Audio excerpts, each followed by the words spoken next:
India is Uh, always reliable. Ji, thank you.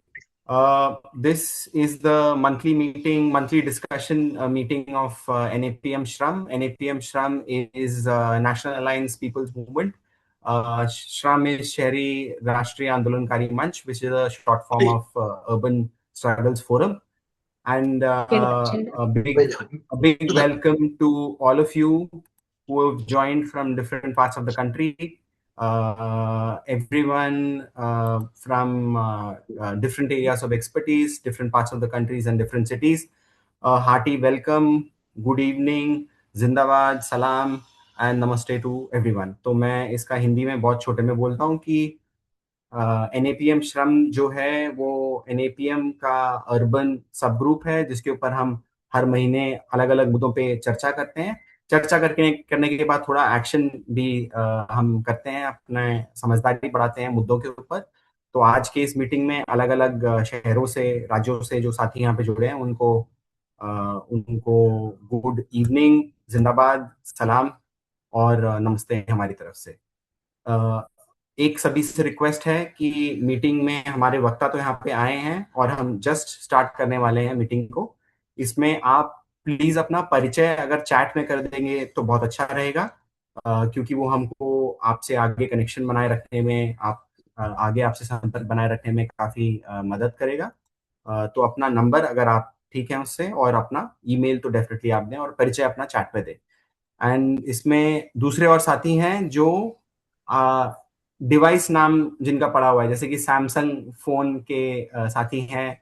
तो please मेरा request है कि अपना प्लीज नाम चेक करें एंड अपने नाम को अपने फोन के डिवाइस के नाम पे ना छोड़ें, अपना नाम उस पर वहां डाल देंगे तो बहुत अच्छा रहेगा। Only request before we start the meeting is that please change your name and not just have the device name, but your name should be there in the participant list. So please, I will request you to check that and share your WhatsApp and email in the chat. So we are very very happy to have you all here. सभी का बहुत स्वागत। हमारे बीच में आज पूर्वायन चक्रवर्ती हैं, जो human rights lawyer हैं। हमारे बीच में शक्तिमान घोष हैं जो नेशनल हॉकर फेडरेशन के जनरल सेक्रेटरी हैं। हमारे बीच में पारमिता चौधरी हैं जो सोशल एक्टिविस्ट हैं। एंड हमारे बीच में यहाँ पर अनुप्रदा सिंह हैं जो दिल्ली से हैं। बाकी सब लोग कोलकाता बेस है, बंगाल उनका बेस है। अनुप्रदा दिल्ली से है, खासकर जो ह्यूमन राइट्स और हाउसिंग के इश्यूज पे काम करती हैं। तो सभी हमारे स्पीकर्स का बहुत बहुत स्वागत। Thank you for taking the time out and joining here.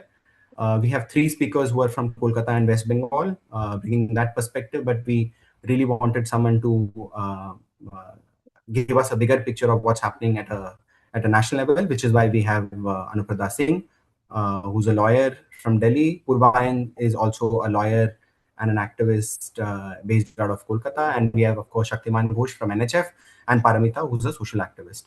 And why we have all come together is a very important issue, and something that we have been seeing for the last month, actually, is what is happening, what is actually happening in Kolkata, and the bulldozer justice, which has become a model in different parts of the country and different parts of the city. How that is being deployed in Kolkata, how is Kolkata dealing with this big challenge, because the visuals that got to us were quite disturbing, to say, because Kolkata that we know is inclusive of all, accessible to all, the food is available to all. It's a very welcoming city. So that is an image that all kind of troubled us across the country, which is why we are having this meeting. तो आज का meeting हम इसलिए कर रहे हैं, मैं बहुत छोटे में समरी इसका, कि कलकत्ता हम सबको हमारे दिल से बहुत करीब है।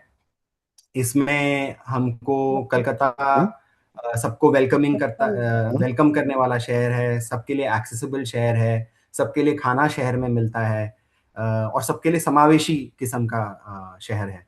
तो हमको जब देखा कि कलकत्ता में ये बुलडोजर जस्टिस जैसा मॉडल दिखने लगा है, तो हम सबको अलग अलग राज्यों में भी लगा इसमें कि काफ़ी देख के हमको काफ़ी परेशानी हुई। तो इसको जानने के लिए, समझने के लिए कि एग्जैक्टली ग्राउंड पे हो क्या रहा है, इसके अर्बन या हमारे शहरों के लिए इसके लिए क्या मायने हैं, इससे हमको क्या जानना चाहिए और इसके साथ हम कैसे एंगेज कर सकें, उसके लिए मीटिंग है।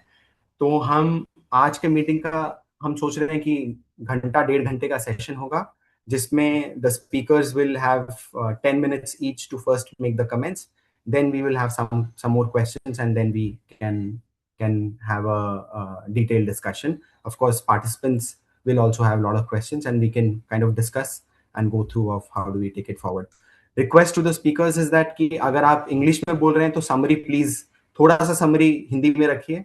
मैं खुद साउथ इंडियन हूँ, लेकिन मैं यहाँ पे हिंदी इम्पोजिशन नहीं कर रहा हूँ, पर मुझे लगता है कि आज बंगाली लोग हिंदी में बोलेंगे तो बहुत अच्छा लगेगा, और वो एक ज्यादा लोगों को समझ में आएगा। तो मेरा एक रिक्वेस्ट ये होगा कि अगर इंग्लिश में बोल रहे हैं थोड़ा हिंदी में करें, नहीं कर पा रहे हैं तो वो जिम्मेदारी मैं लेता हूँ। ठीक है, बहुत बढ़िया, थैंक यू साथी। हम मीटिंग शुरू करते हैं कि कलकत्ता में वाकई हो क्या रहा है, what is happening in Kolkata, and what is this different images that we are seeing in Kolkata, and what do we understand from it. So first I will request Purvayan, who has been part of many such litigations.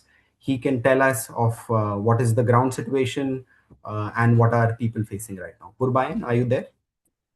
Yeah, thanks. Thanks, Arvind, for having me, and NAPM Sham, of course, for organizing this important discussion.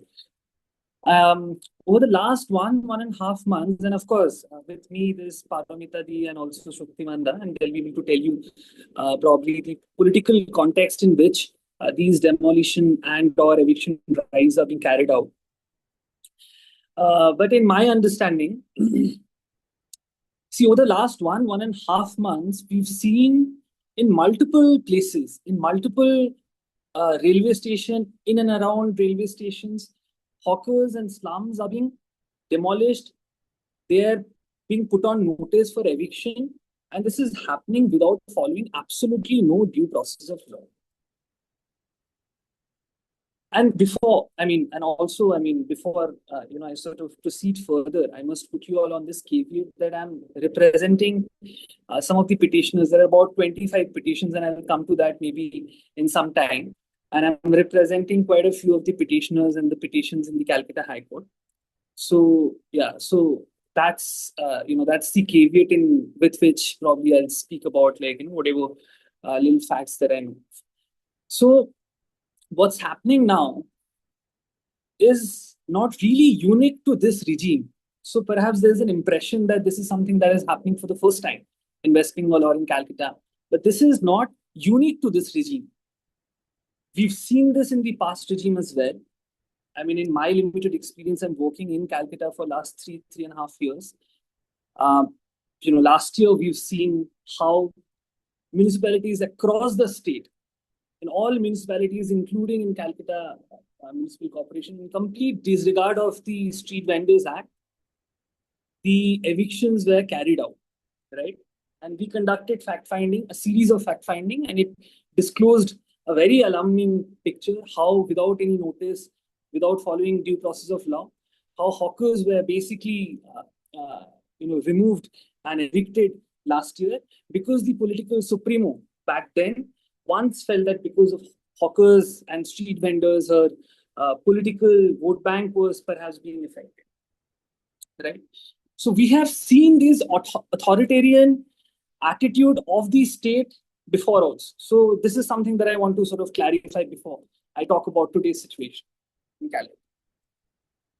And over the last 1.5 months, I mean, we brought out a statement jointly, Workers Forum and the Urban Struggles Forum, where we listed out probably some 7-8 incidents, if I'm not wrong. And we also indicated that that list was not exhaustive. In multiple places across Calcutta, various stations, railway stations, in and around railway stations, hawkers, slum dwellers are being subjected to this brutality, if I may say so. And this is not limited to Calcutta. Many other rural stations and areas adjacent to various rural railway stations are also facing a similar kind of an issue. Now, there are two parts to it. From a legal standpoint, you see, for the street vendors, we have the 2014 legislation, right, which covers the street vendors, and this is pursuant to various litigations and the movements on the ground, years of struggle by organization, that this very progressive piece of legislation, 2014 law, has come. This law is poorly implemented, no doubt about it. In West Bengal, barring few pockets of Calcutta, effectively Street Vendor Act is not implemented anywhere. We have more than 120, 130 municipalities, right? The law covers all municipalities and corporations, but hardly it has been implemented. But the law interestingly provides that unless it is implemented, which is identification of vendors, accommodating vendors in a dedicated vending zone, and thereafter issuance of license, vending certificates, you cannot evict them. So there is a statutory bar on eviction under the 2014 law. But the problem with the 2014 law is 2014 law exempts railway hawkers, which is why very strategically the government or the state currently is carrying out these evictions only on railway lands, so that the hawkers who are otherwise not protected under the 2014 Act are left merciless. I mean, left, remediless. But the situation, in my reading of the Constitution and the law, I don't think that is the right, interpretation of the Constitution or the legal framework. If you really look at the constitutional provision that recognizes your freedom of trade and occupation, 19(1)(g), it's limited by 19(6), which says it can be regulated only by way of a law. So when you're exempted under the 2014 Act, the government essentially, on executive action, without having sanction of a law, cannot really carry out these evictions. That's my reading of the Constitution, and that's my reading of the law. And this is a view that has been also taken by the Supreme Court in Gaindaram, which is a landmark sort of a judgment by Justice Ganguly. It's an excellent judicial literature. And where some of the recommendations, back then it was perhaps the 2009 bill, the Street Vendors Bill, if I'm not wrong, subject to correction by others here on the panel, where judiciary issued a mandamus. It's very rare that you see that judiciary issues a mandamus mandating enactment of a statute. Judiciary recognized that you really cannot have a city in our socioeconomic framework. You cannot have a city without street vendors. So what do? You harmonize rights of the basically citizens who wants to use these pavements for walking and these street vendors. Because there are, of course, evidently there are two competing rights. And that is how the fundamental rights regime operate, by harmonizing rights. You don't choose one over the other, right? And thereafter you had the 2014 law. So that's about the hawker situation. About the slum dwellers, the situation in Calcutta, slum dwellers or pavement dwellers, urban homeless, I'm basically using an umbrella term to sort of cover all of these people in these categories, because broadly there's been two classification in terms of the petitions that's been filed in the Calcutta High Court. There being certain subclassification within hawker, but the two primary classifications are like, the hawkers eviction petitions and the slum dwellers eviction petition. All these batch of petitions, about 25 petitions were taken up yesterday, when the interim stay order has been extended till the end of the month. And I'll come to that in a moment, perhaps, right? So coming back to what I was saying, so far as the slum dwellers are concerned, see, there is an E.R. Kumar matter. I'm sure Anupradha was probably involved in that matter also. Anupradha will be able to tell you better, which is monitoring implementation of shelter homes. Construction and operationalization of shelter homes in different cities for accommodating urban homeless population. See, these slums basically are occupied by residents who are otherwise like, city makers, as Arvind rightly said. These people, they're construction workers, domestic workers, your plumber, your, electrician. These are the people, they run your city. Your street vendors, they run your city. So you cannot imagine a city without people like them. But you cannot have a situation where city wants them, city needs them, but city cannot accommodate them. Justice Mullidhar in Ajay Mekan, develops this concept of right to city, which is an excellent, an excellent judicial literature. This is again a slum eviction matter where it was directed by the Delhi High Court with Justice Mullidhar on the bench in situ rehabilitation for the slum eviction. Right, so it's again a brilliant judicial literature which sort of judicially recognizes and acknowledges the contribution made by these urban working class people in the informal economy, and how a city economy basically sustains on the foundation built by these people. So essentially, which is why, and of course, through various interpretation from Chameli Singh to various other Supreme Court judgments, I'm not getting into all that. Right to shelter has been read within the scope of Article 21, right? And as you see, a right is read into an article within Part 3, it gives rise to a corresponding duty, which is duty of the state to provide shelter. And this is exactly what is being monitored by E.R. Kumar by the Honorable Supreme Court. And in terms of, during the proceeding, the central government basically came up with a scheme, MULN scheme, which is basically the scheme for, construction and maintenance of shelter. Arvind, please feel free to stop me if I'm crossing my time limit, yeah? Now you should get into the conclusion bit of it because you will take a little while for Hindi translation also. So. Correct, yeah. So yeah, quickly just this part and then I'll get into conclusion. Yeah, so where, the shelter homes were basically being monitored by the Supreme Court, which mandated that for 1 lakh population, you should have at least one shelter home accommodating 100 homeless people. Calcutta's projected population is about 1.54 crores, which means you should have at least 154 shelter homes functional and operational to accommodate all homeless people. In our estimation, that is also inadequate. But today in Calcutta, as far as the data is concerned, the data that we have, Calcutta has about 8 to 10 shelter homes. So now you go on evicting these people, how are you going to accommodate them? So there is clearly there is inadequacy in terms of the number of shelter homes that are operational in Calcutta. So just to sort of conclude now, the first question is asked on all these eviction matters, what civil or proprietary right you have over the land in which you are litigating. I think this is absolutely bizarre to ask this question. Because irrespective of civil or proprietary right over the land, on which I'm litigating, I have certain procedural and substantive rights flowing from the Constitution. And that's the due process requirement. Right to shelter is a constitutionally recognized right. So you cannot have a situation today where you are evicted without these due process can be followed. Unless you have adequate shelter, unless you have a regulation to regulate hawking, you cannot simply evict because that is not the solution.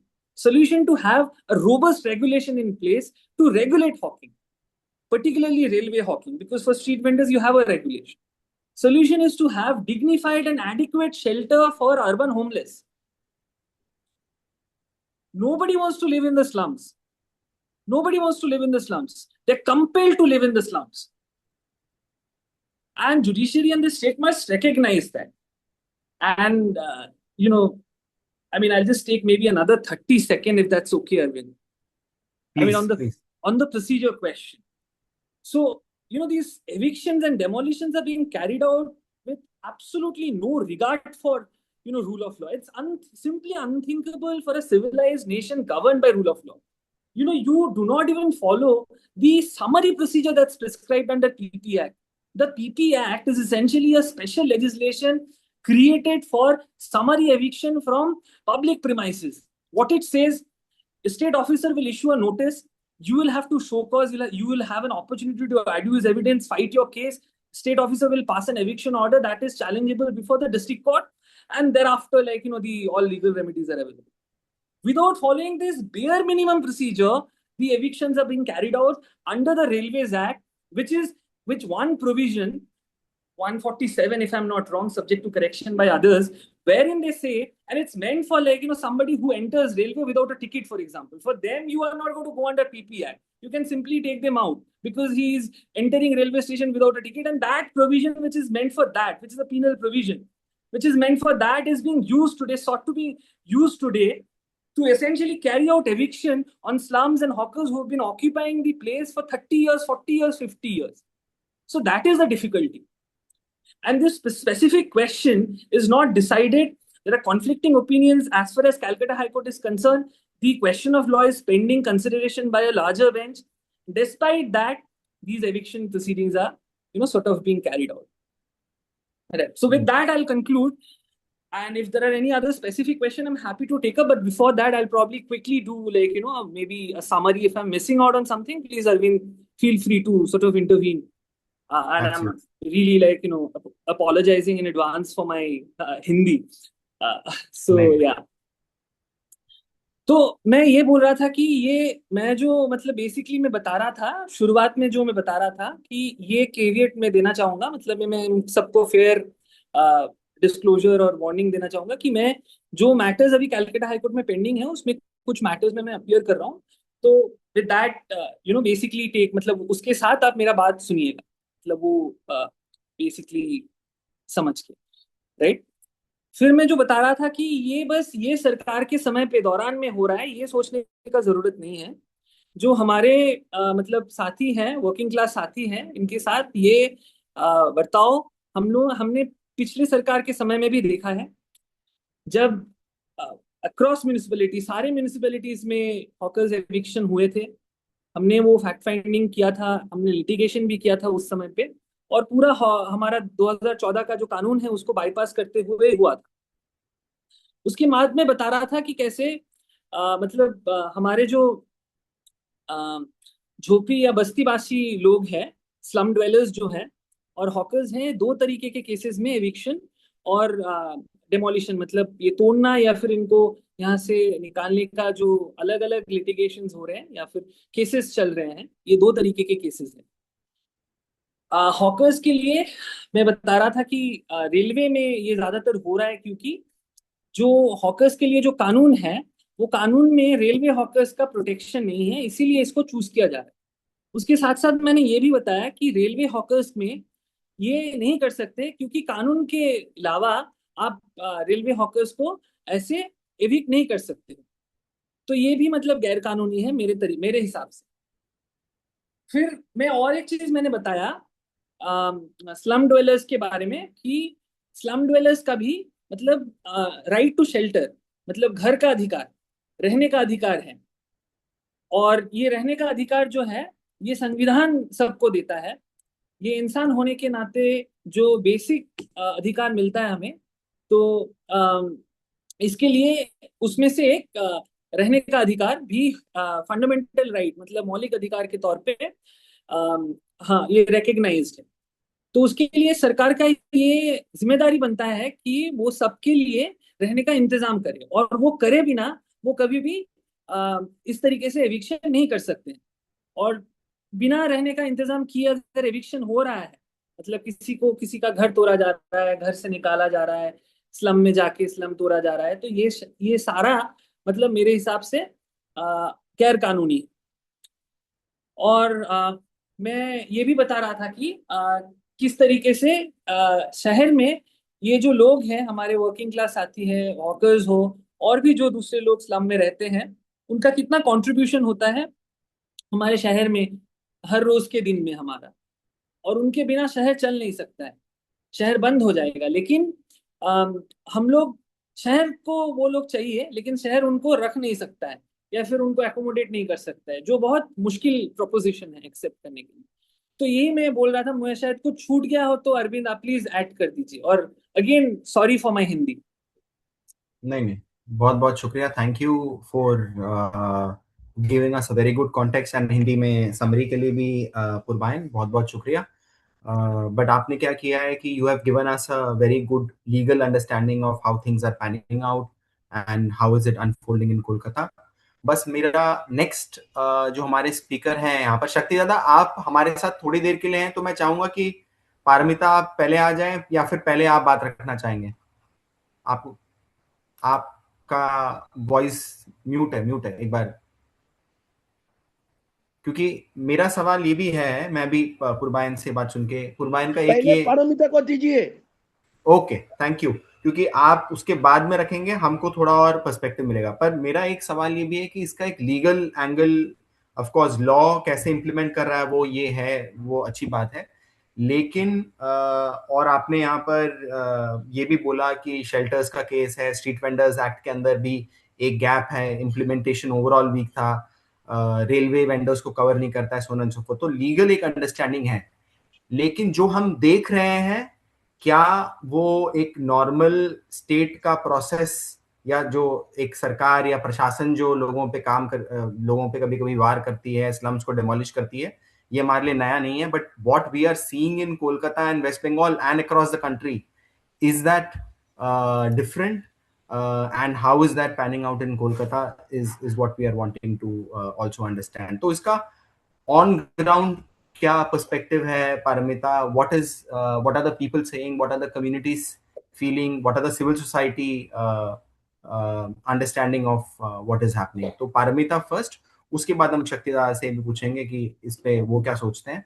और इसमें पारमिता ये भी कि इसमें politics, law और legality तो हमको समझ में आ गया, बट ये पॉलिटिक्स कैसे इसमें प्ले आउट कर रहा है, अगर इस पे भी आप बता पाएंगे तो अच्छा रहेगा। क्योंकि मैं ये भी जानता हूँ कि आप जादवपुर में ही रहते हैं, जादवपुर से काफी पास में रहते हैं, तो आपने वहां पे क्या देखा, ये भी अगर आप शेयर करेंगे तो बहुत अच्छा रहेगा। इसमें पारमिता के शुरू करने से पहले मैं प्लीज रिक्वेस्ट कर रहा हूँ, अभी भी लोग हैं जिन्होंने अपना नाम डिवाइस के नाम पे छोड़ रखा है। देखिए प्रॉब्लम ये है कि आप जब तक अपना परिचय नहीं देंगे, we will have to remove you. So please people who have not rename themselves and the device names will not work, please give your rename yourself in the participant list, ये मेरा request है। and if there are any questions please आप उसको chat में डालें, our speakers will address them as we go along. So Paramita, over to you. 10 minute में साथी, sorry. Hello, myself Chinmayi. Actually joined this meeting. Okay ऐसे introduction नहीं देना, please chart में इंट्रोडक्शन देना है। पारमिता, थैंक यू साथी। Chinmayi, thank you. मैं जो देख रही हूँ, मैं पारमिता हूँ और मैं काफी सालों से इनफॉर्मल वर्कर्स के साथ काम कर रही हूँ। तो एक शिफ्ट इस बार जो शिफ्ट नजर में आया है, क्योंकि ऑपरेशन सनशाइन के दौरान मैं बहुत छोटी थी और तब मुझे हम लोग जो देखे थे कि हमारा जो ट्यूशन टीचर्स है, स्कूल टीचर्स है, उन्होंने हमको समझाया कि क्यों जरूरी है स्ट्रीट वेंडर्स, क्यों जरूरी है इनफॉर्मल वर्कर्स। पर धीरे धीरे लिबरलाइजेशन, प्राइवेटाइजेशन, ग्लोबलाइजेशन की दुनिया में शायद ये कल्चर चेंज होते गया, शायद ये जो एम्पैथी था टुवर्ड्स द इनफॉर्मल वर्कर्स वो शिफ्ट हुआ। एक म्यूचुअलिज्म का जो हमारे संस्कृति में, कल्चर में जो एक म्यूचुअलिज्म का आइडिया था, उसको रिप्लेस शायद ये इंडिविजुअलिज्म ने किया।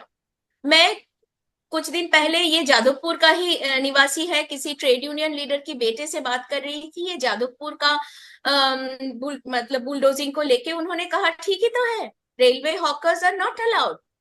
तो मैंने उनको पूछा कि क्यों, मतलब आपको नहीं लगता कि उनको थोड़ा टाइम देना चाहिए?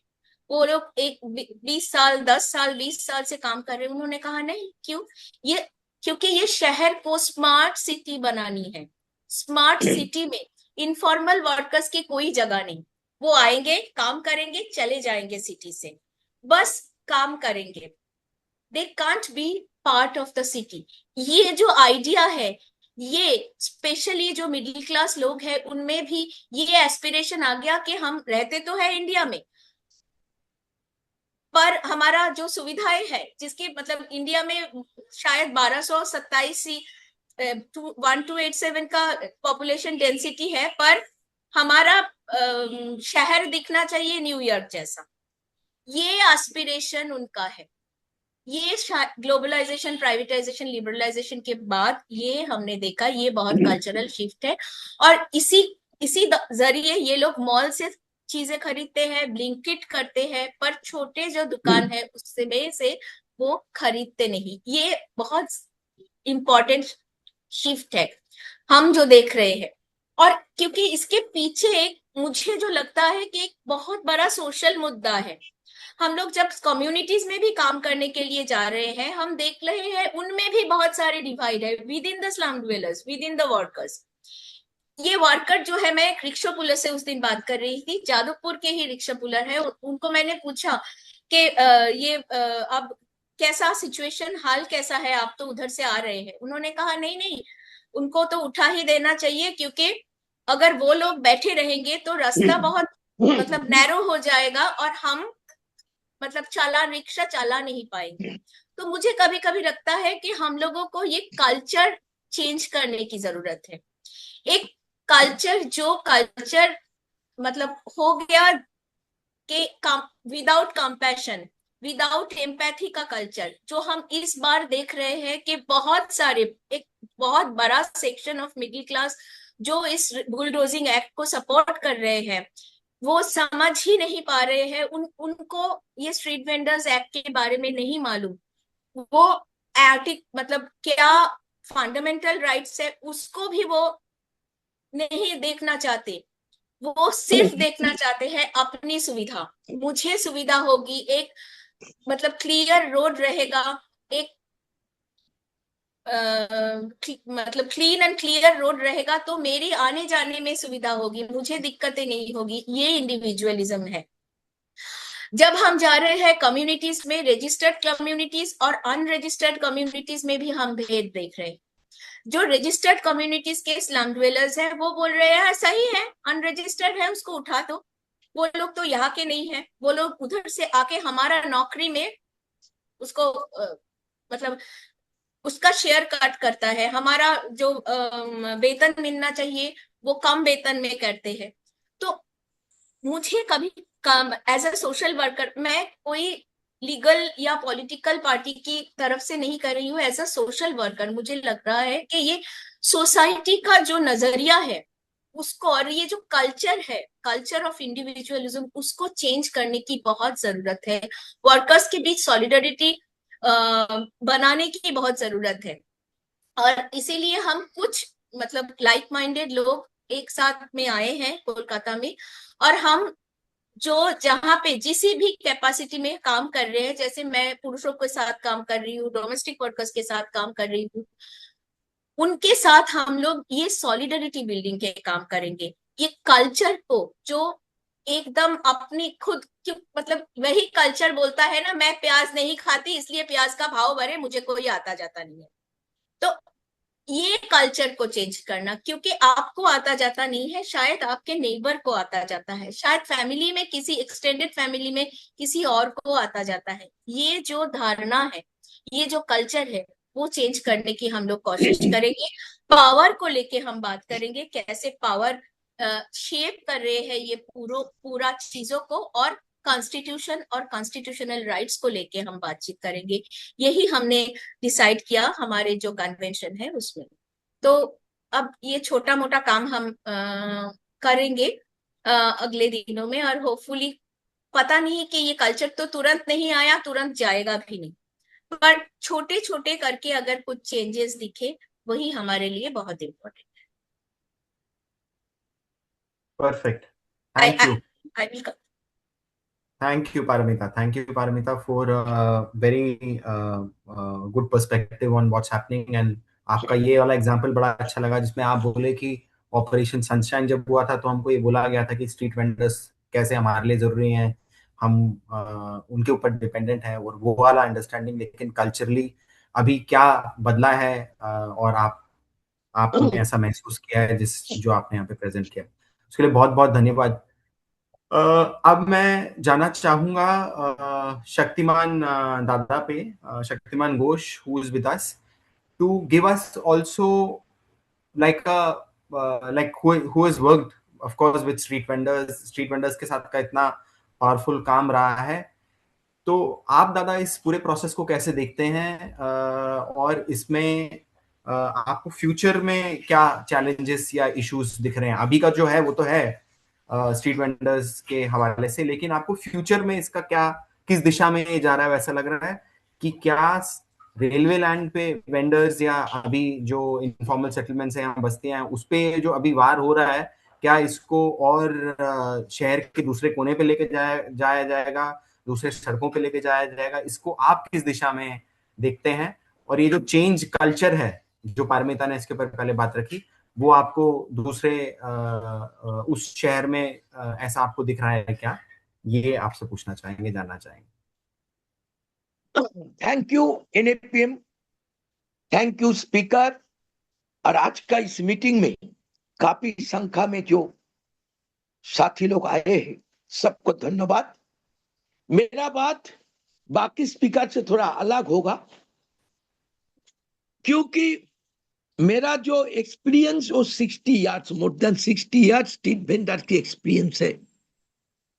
और ये जो कलकत्ता की जो रिपोर्ट की बात हो रही है आपका पास, मैं आपको बोलेंगे जो अल्टीमेटली पश्चिम बंगाल में भी बुलडोजर राज कायम होना शुरू हुआ है। जो चुनाव की पहले हम लोग 1 महीना से ज्यादा ये प्रचार किया था, जो ये सरकार आएंगे तो सबसे पहले उनका आक्रमण शहर की गरीब स्ट्रीट वेंडर के ऊपर होगा। और इलेक्शन रिजल्ट शुरू होने का साथ साथ 3 तारीख रात से ही ये रेल का आक्रमण शुरू हुआ है, बुलडोजर चलाना। मैं इस जगह सवाल करेंगे आप लोग से भी, जो रेल तो बहुत दिन से कोशिश किया था, बहुत दफे कोशिश किया था, मगर सक्सेस नहीं हुआ था। बिकॉज वेस्ट बंगाल में एक राज था, सरकार था, चाहे जितना ही बुरा हो, मगर वो ये हॉकर्स को, रेलवे हॉकर को हटाने का जो जो कोशिश कर रहे थे रेल, उसको मदद नहीं किया था। ऑपरेशन सनशाइन आज हम नहीं जाएंगे, मगर ऑपरेशन सनशाइन से हम लोग बहुत कुछ सीखा है। ये जो आज का जो आक्रमण रिजल्ट निकालने के साथ साथ हम लोग का भीतर में ये डर पैदा हुआ था। स्ट्रीट वेंडर, रेलवे नहीं, हम रेलवे हॉकर्स की यूनियन कभी नहीं किया था। हमने रेलवे हॉकर्स को बचाने के लिए हमने कोशिश किया था बार बार, रेलवे यूनियन लोग को बुला के 2014 एक्ट में किस तरीके से इसको इनकॉर्पोरेट करे। मगर दुर्भाग्य की बात है, रेलवे यूनियन लोग कभी आया नहीं, ना सोचा भी नहीं था। मगर आज ये बोलने के लिए मुझे तकलीफ हो रही, जो 2 टर्म हमने देखा था, यूपीए 1 एंड यूपीए 2, जिस समय रेलवे स्टैंडिंग कमेटी की चेयरमैन वासुदेव आचार्य था, आज मेरा सवाल, क्यों उन्होंने रेलवे हॉकर के लिए उनका बंदोबस्त या उनका लिए सेपरेट कोई एक्ट और स्ट्रीट वेंडर 2014 की एक्ट के साथ वो इनकॉर्पोरेट करने का कोशिश क्यों नहीं किया था? ये हमें आज लग रहे इतना कठिन, क्योंकि as per estimate social media से जो आ रहे भाषण से, जो 15 lakh hawkers already railway hawkers, उनको ये भी किया है। अगर एक भी कर्मचारी पकड़ेंगे तो उसको 30 लाख होता है, परिवार जोड़ने से 1 करोड़ से ज्यादा। हम लोग जानते हैं more than 70 lakh to 80 lakh railway hawkers है देश में। अगर हमें रेल की ये आक्रमण को देखना है तो मुझे थोड़ा दूर में जाना होगा। वो 1849 रेलवे, जब ईस्ट इंडियन रेलवे कंपनी खुला था, शुरू हुआ था, 1 साल का भीतर में जो एक्ट 1850 में जो एक्ट किया था, उस एक्ट में जो जमीन, आज रेल बोल रहे रेल का जमीन, सवाल ये उठना चाहिए रेल जमीन कहां से पैदा किया? उनका एक्ट से 1850 में जो आपका हम लोग देख रहे थे, जो कॉलोनियल, जो भूमि संस्कार की बात कर रहे थे, जो भूमि लैंड, वो लैंड एक्विजिशन में उन्होंने जितना जमीन जनता के सामने, जनता की काम है रेल, इसलिए वो जमीन जोड़ करके लिया था 1850। इसका बाद वो एक्ट को चेंज करके फिर 1857 रेलवे ने जो एक्ट किया था उसमें और भी कठिन, जो जमीन रेल लेंगे उसका कॉम्पेंसेशन सिर्फ उनको ही मिलेंगे जो रेल अंग्रेज का पास जो रिकॉर्ड है, उसको रिकॉर्ड में उसका नाम है। तो अगर हम लोग देखेंगे जो 1861 से शुरू करके 1921 तक जितना जमीन ये लोग लिया है, वो हमारा पश्चिम बंगाल की बड़ा बड़ा जमींदार जो था उनसे भी ज्यादा जमीन रेल के पास आ गया था। ये जमीन रेल का नहीं था, ज्यादा करके जो कॉमन्स था उनको कब्जा किया था। एक बड़े बड़े नेता वो पीते हैं। हेलो हेलो, कुछ बोल रहे क्या? नहीं दादा, आप बोलो, बीच में किसी का माइक ऑन हो गया था, आप प्लीज कंटिन्यू करो। हाँ, तो ये जो हम लोग देखा, इसका बाद छोटे नागपुर बीएनआर रेलवे किस तरीका से जंगल की जमीन को, आदिवासी का जमीन को किस तरीका से कब्जा करके लिया था। आज रेल उनका जमीन की बात कर रहे हैं। अभी हम लोग जानते थे 2014 की कानून इसमें इंप्लीमेंट नहीं हो रहे, मगर हमारा पास ये भी था जब जस्टिस चंद्रचूड़ ने 1985 साल में 1985 में जो पहले दफे बोला था Hawking is the fundamental rights, संविधान में हमारा जीवन की अधिकार दिया था, जीवन चलाने के लिए हमारा जीविका की अधिकार भी मिलना चाहिए। इसीलिए जो Hawking is the fundamental rights, ये राइट्स हमारा रेलवे हॉकर का लिए भी आता है। हम लोग जानते हैं 2014 की कानून ऐसा नहीं हुआ था। ये कानून आने के लिए लंबा लड़ाई, ऑपरेशन सनशाइन से शुरू करके जो लड़ाई हम लोग लड़ा था, और वो पार्लियामेंट हम लोग 7 बार पार्लियामेंट गिरा था। इसका बाद जो आइन आया है, वो आइन में हमें काफी सेफगार्ड मिला है पूरा देश में भी।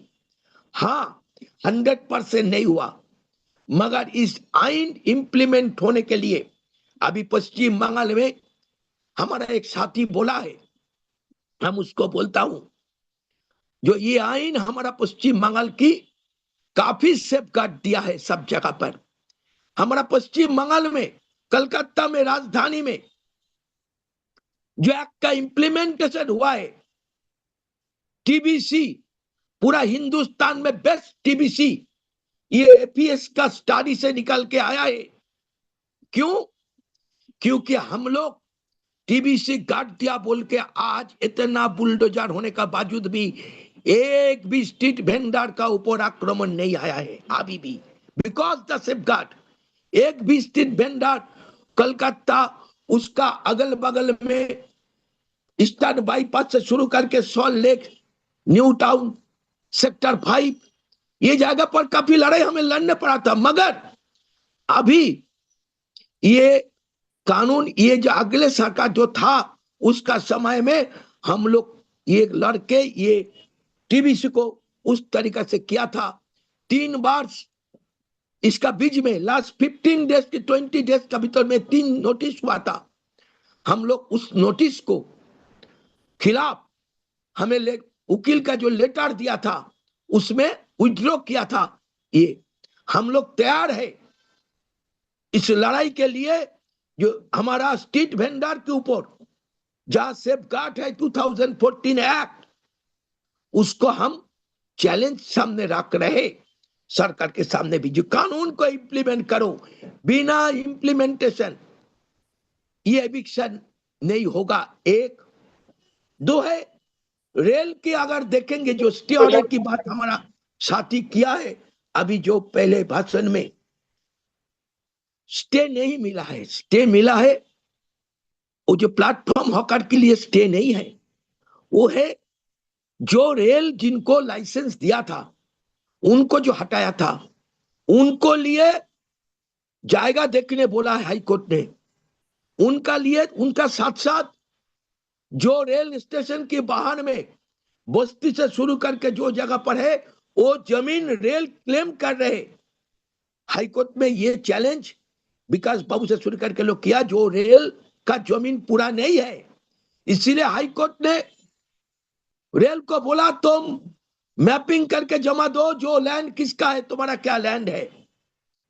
तो प्लेटफॉर्म की हॉकर्स को सेफगार्ड करने की एकमात्र रास्ता है वो है हमारा ये 2014 एक्ट में इसको इनकॉर्पोरेट करना। अब डेंजर जिसको दिखा रहे हैं, ये जो हमारा 1989 साल में 89 में रेलवे जो उनका एक्ट में 140 नंबर धारा में 45 धारा में जो दिया है वो डेंजर है।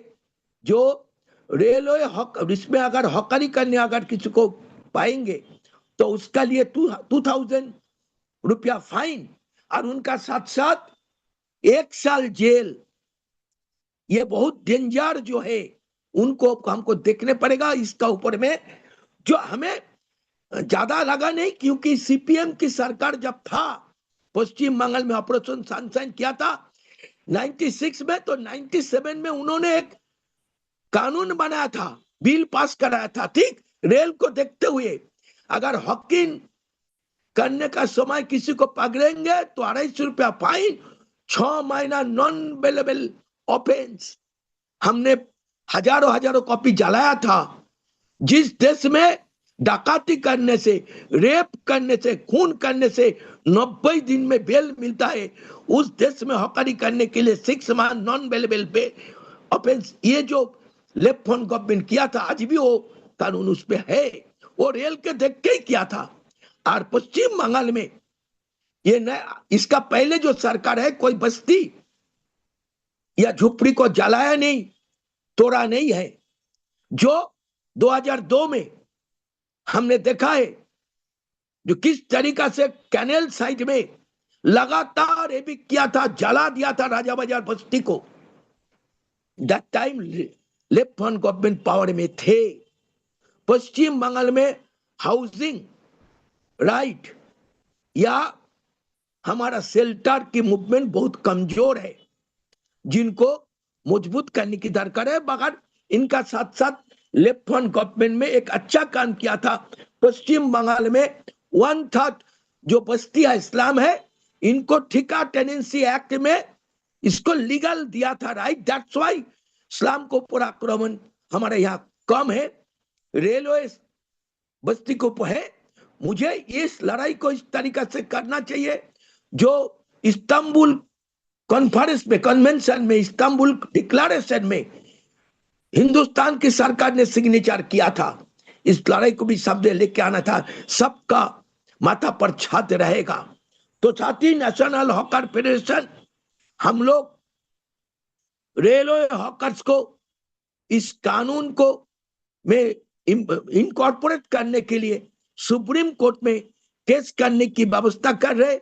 ऑलरेडी हम लोग कॉमलेस से बातचीत किया है, बाकी एडवोकेट से बातचीत किया था, कॉलिन से बातचीत किया है। हम लोग इसको 2014 कानून में किस तरीका से इंक्लूड करें, क्योंकि आप जानते हैं 2004 की जो पॉलिसी हुआ था, उस पॉलिसी में 4 साल 2001 से 2004 तक रेलवे की general manager task force member थे रेल को। अचानक रेल को इससे निकाल दिया है। हम लोग का सवाल यह होगा, जो अगर 2014 एक्ट प्राइवेट लैंड में लागू होगा, सरकारी लैंड में लागू होगा, व्यक्तिगत जमीन में लागू होगा, मिलिट्री लैंड में लागू होगा, तो क्या रेल हिंदुस्तान की बाहर है या हिंदुस्तान की मिनिस्ट्री की बाहर है जो उसमें इंप्लीमेंट क्यों नहीं होगा? इस सवाल को सामने रखते हुए हम लोग आगे बढ़ रहे। तो आप लोग को थोड़ा टाइम ज्यादा लिया, इसके लिए क्षमा कर देना, मगर बोलने के लिए अभी काफी चीज है। इस लड़ाई को बड़ा रूप को देने पड़ेंगे, क्योंकि ये पश्चिम बंगाल में ही सीमा नहीं रहेगा। अगर पश्चिम बंगाल में ये सक्सेस हो गया तो पूरा हिंदुस्तान की रेलवे हॉकर के लिए डेंजर होगा। थैंक यू, धन्यवाद, जिंदाबाद। Thank you Shaktida, thank you. इसमें शक्तिदा आप हमारे साथ अगर थोड़ी देर हैं तो हम चाहेंगे कि एक बार हम वापस आएं सभी स्पीकर्स के पास, क्योंकि इसके बाद अनुप्रदा बोलेगी। मेरा रिक्वेस्ट है that those who are here please put your questions in the chat or any ideas that you also have in the chat. I think it will be very important for us to discuss them in detail. I also have some questions. Anuprata, I'm putting it here. You may pick, as you feel you want to. But मेरे कुछ सवाल ये थे कि क्या ये अभी railway hawkers पे हो रहा है, कानून में गैप है, उसको हम कैसे अगर फिलअप कर सकते हैं? How can we engage in that process, the process that let's say Shakti Dada has mentioned, but that is happening right now. What are the other sort of future threats that you see for this bulldozer model, right? तो हमारे यहाँ प्रधानमंत्री खुद चाय वाला railway station में वो कहते हैं कि वो उनका मतलब एक्सपीरियंस वो रहा और वो अब हमारे प्रधानमंत्री बने हैं। पर ये इतने सारे 80 लाख हॉकर्स शायद रेलवे पे काम करते हैं, तो वो एक रेलवे हॉकर्स का बहुत बड़ा मुद्दा है। तो उसको आप आगे कैसे देखते हैं? सिर्फ रेलवे हॉकर्स का नहीं, बहुत सारे informal settlements and slums are also on railway land, so there is a huge challenge there as well.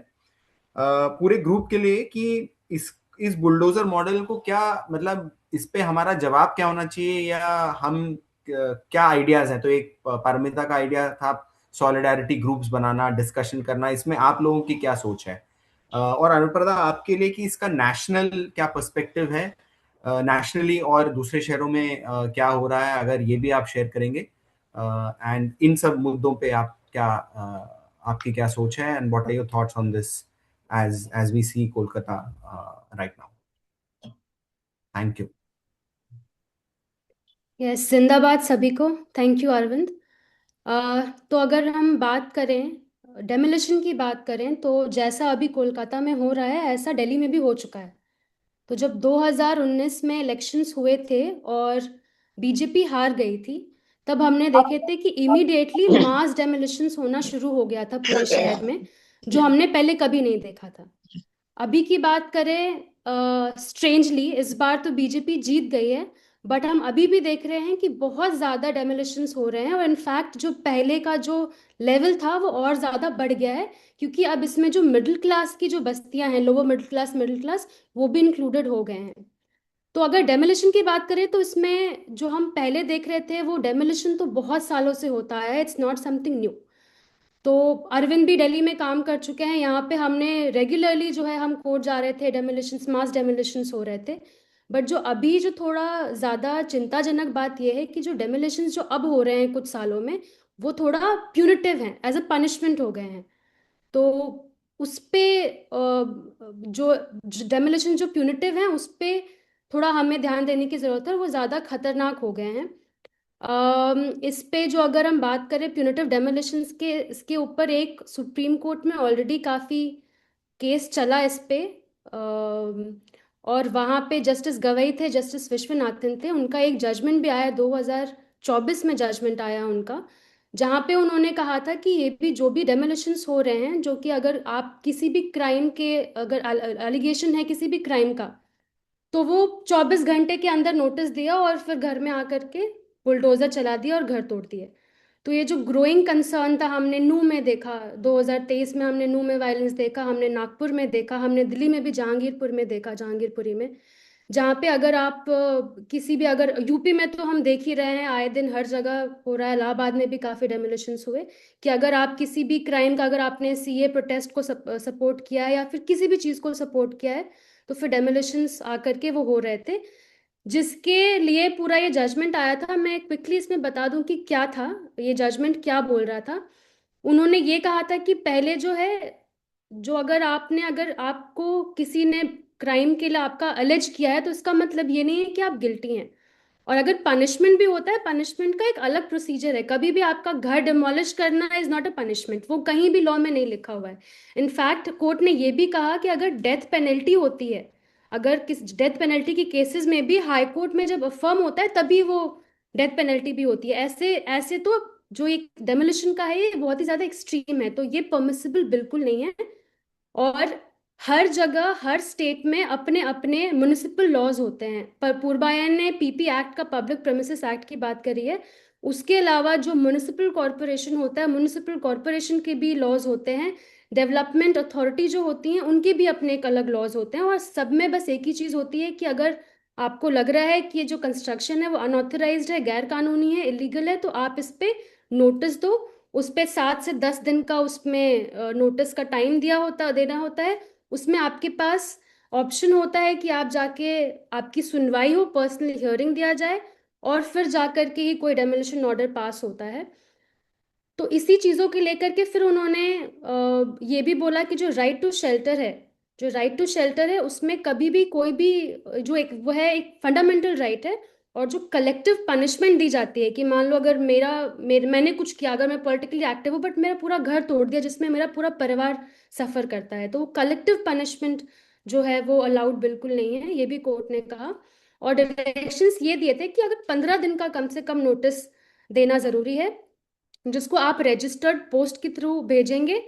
और कॉन्स्पिक्युअस प्लेसेस पे, आप जहाँ जो जो मेन जगह है वहां पे आपको लगाना है, ताकि वो दिख सके, क्योंकि कई बार जो होता है वो नोटिस लगा के चले जाते हैं, लोगों को पता भी नहीं होता है।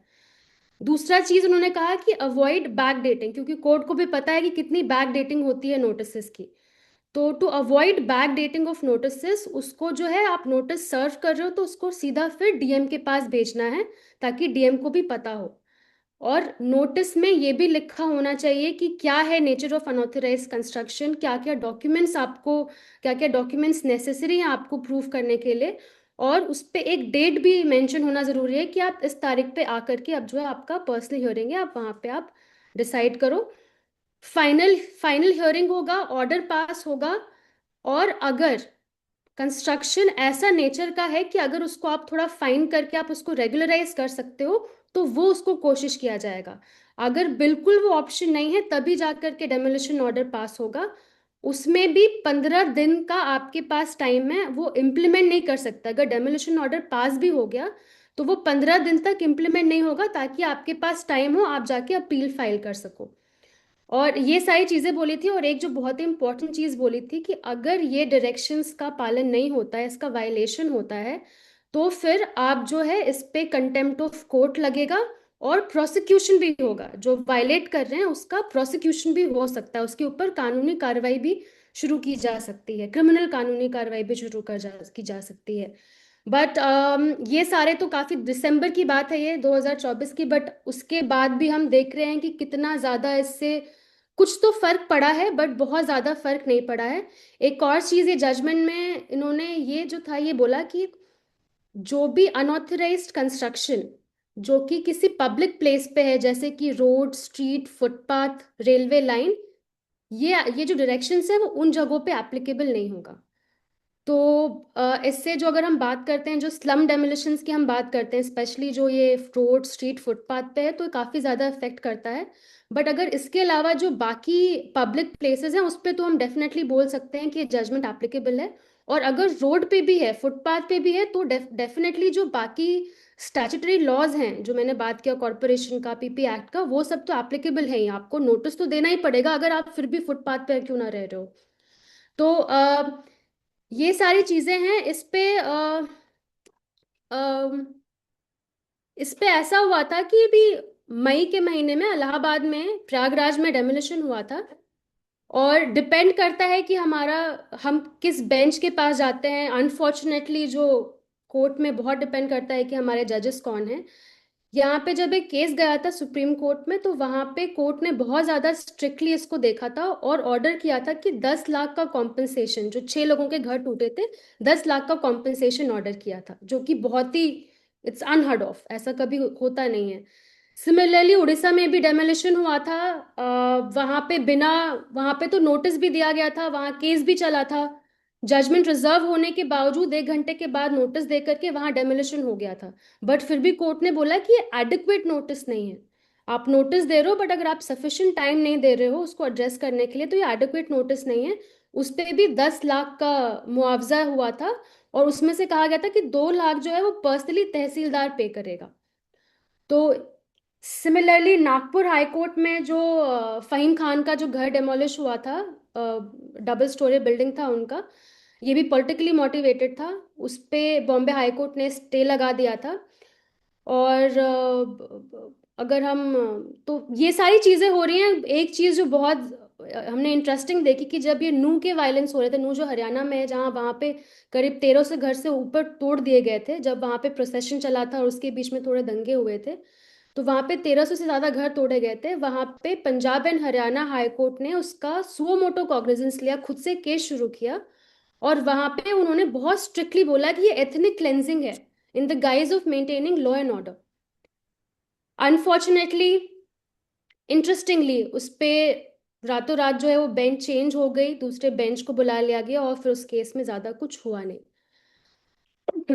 तो ये सारी जो है चीज़ें हम देख रहे हैं। अगर एक पॉलिस प्रोजेक्ट है उनका, अगर हम एस्टिमेट देखें, उन्होंने एक डेटा दिया है जिसमें 53 डेमोलिशंस हुए हैं 2019 से लेकर के 2024 के बीच में, यूपी, एमपी, हरियाणा और दिल्ली में।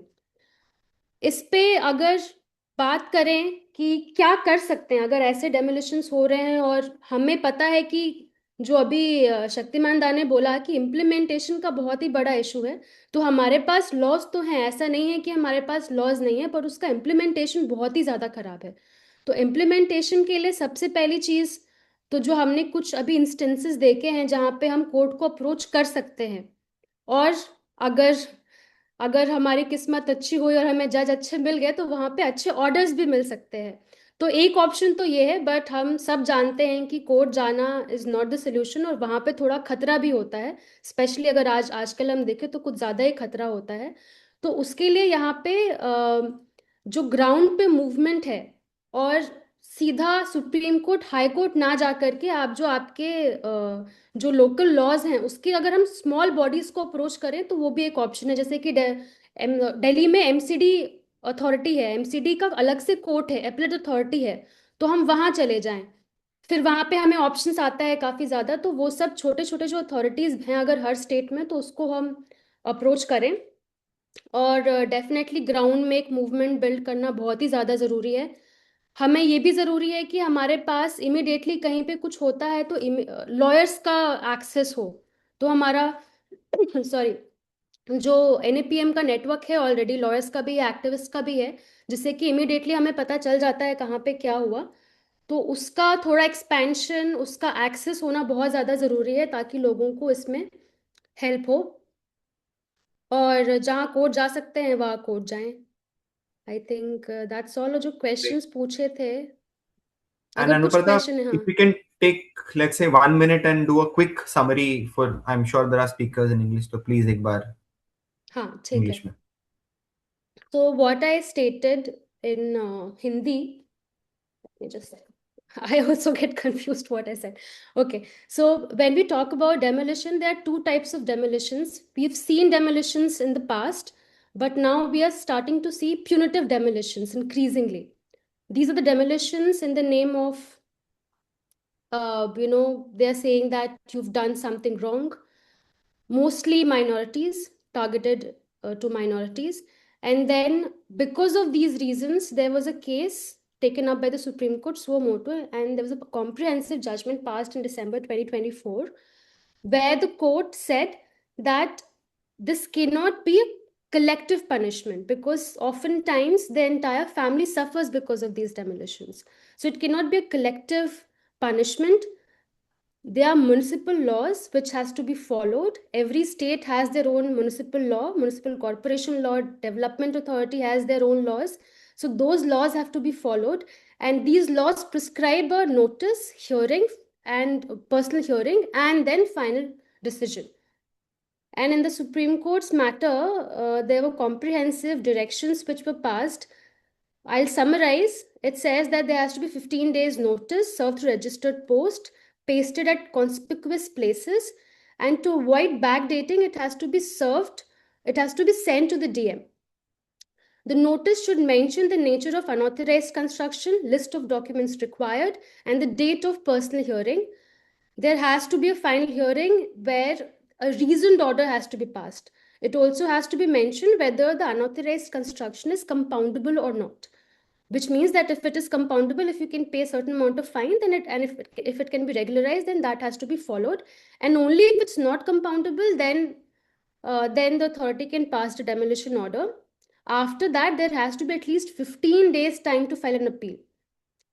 And of course, the demolition has to be videographed and photographed. The court made a distinction in this case with respect to constructions on public land, such as road, footpath, and railway line.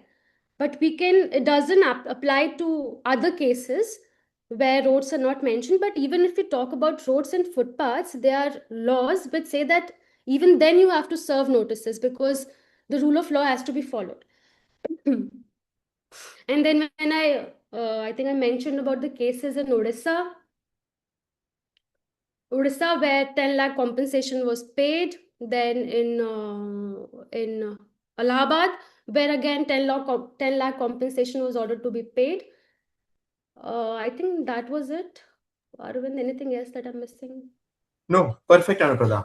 Thank you. Okay. Thank you. आपने इसमें ये चीज हमारे सामने रखी है कि ये प्यूनिटिव है, इसका एक कम्युनल एंगल भी है और ये दूसरे राज्यों में भी हुआ है और शायद नहीं, एक्चुअली न्यू मार्केट में जिस दिन मेरे ख्याल से सरकार बदली या रिजल्ट्स वापस आए, दिखाने के लिए ही सही, आई थिंक एविक्शंस हुए थे न्यू मार्केट में, एटलीस्ट जो मीडिया में उस टाइम पे सर्कुलेट हुआ.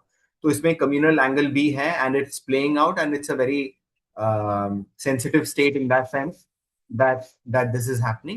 So thank you for bringing that up. And uske there are a lot of guidelines and there is a sort of precedence to it, so there is something that we can totally work on.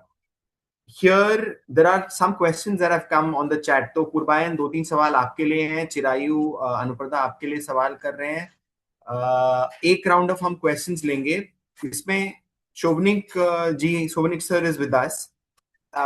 Ideally, sir, we would want you to also share your perspective on you were also mentioning that these are coming out under specific projects, so we should know more about that as well.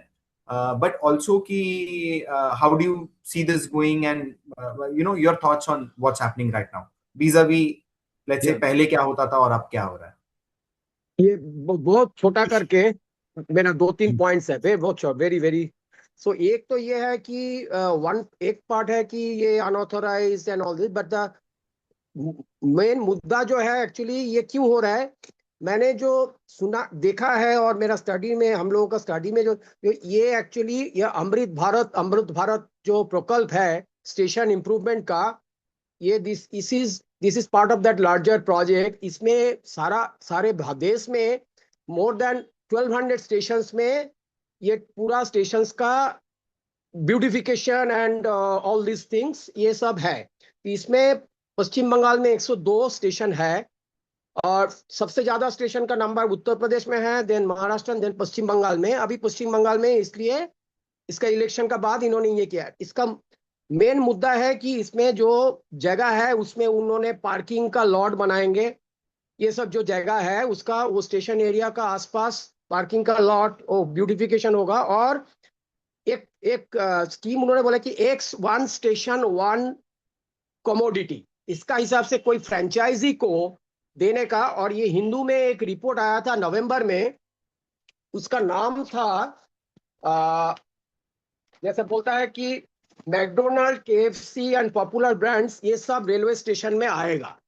तो ये मेरा बोलने का मतलब यह है कि ये न्योलिबरल नया उदारवादी जो मॉडल देश में चल रहा है, स्टेशन को not only the airports but stations are also their targets. So ये एक चीज बोलने का है. So ये हमको देखना है कि ये अलग से कुछ ऐसा नहीं है कि ओनली इलीगल एनक्रोचमेंट इसलिए हटा रहे. ये जो जमीन को दखल ले सकता है वो दखल लेने के लिए ये सब कर रहा है. दूसरा मेरा थोड़ा सा डिफरेंट व्यू पॉइंट है कि सॉलिडेरिटी का क्या मतलब है. एक तो है कि जो हम लिटिगेशन कोर्ट एंड, लेकिन ये भी है कि ग्राउंड लेवल में प्रोटेस्ट भी हो रहा है. ऐसा नहीं है कि प्रोटेस्ट नहीं चल रहा है, प्रोटेस्ट हो रहा है. और लेफ्ट को जो मास ऑर्गेनाइजेशंस है और ट्रेड यूनियन है वो बहुत प्रोटेस्ट कर रहा है. वो भी कोर्ट में जा रहे हैं. विकास भट्टाचार्य का नाम शक्तिमान जी ने ऑल्सो, शक्तिमान साहब ने भी बोला है. और मैंने एटलीस्ट 2 जगह में ऐसे सुना है कि सिविल सोसाइटी भी थोड़ा आगे बढ़ रहा है. वो कम्युनिटी किचन भी खोला है. सो ये इसमें कोई संदेह का बात नहीं है कि 2000 साल का बाद विथ वो ग्लोबलाइजेशन का साथ साथ कंज्यूमरिज्म जैसे जैसे आगे बढ़ा, सिविल सोसाइटी का एक्टिविज्म थोड़ा कम हो गया. बट वेस्ट बंगाल में इतना खराब सिविल सोसाइटी का माहौल नहीं है कि लोगों ने नहीं बोल रहे. ऐसा नहीं है, पूरा नहीं है, कुछ तो हुआ ही है.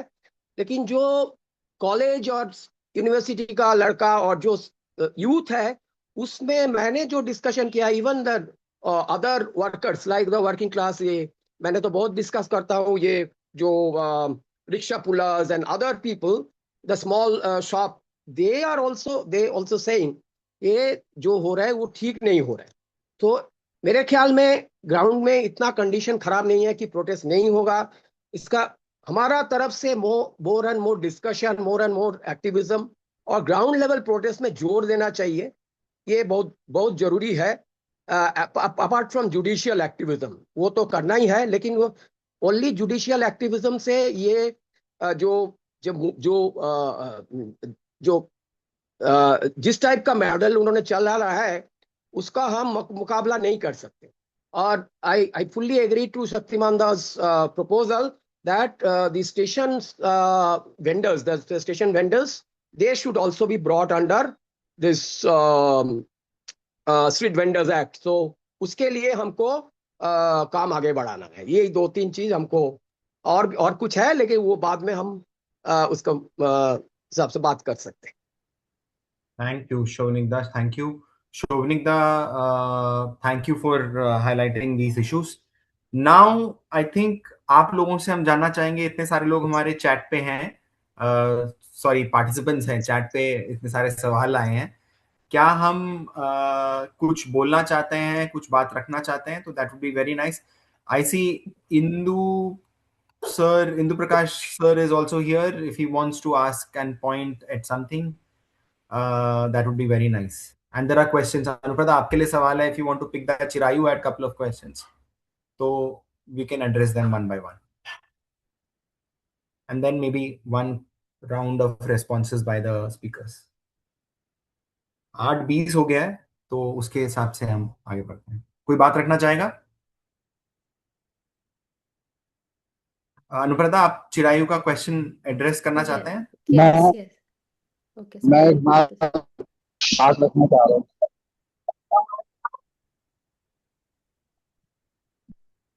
अनिल जी बोलिए, छोटे में. मैं ये कहना चाह रहा था कि जो अभी स्थिति है, जो भी आंदोलन करते हैं जो लोग, अभी हमने इंटरनेशनल के बाद किया था, जिसमें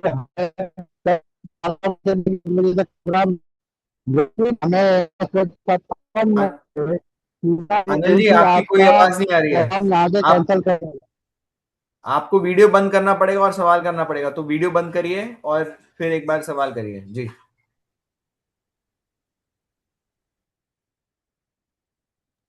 हाँ, मेरा ये कहना था कि अभी हमने एक इंटरनेशनल हॉकर डे के साथ एक प्रोग्राम किया था एलजी हाउस का, अपनी नाम को लेकर.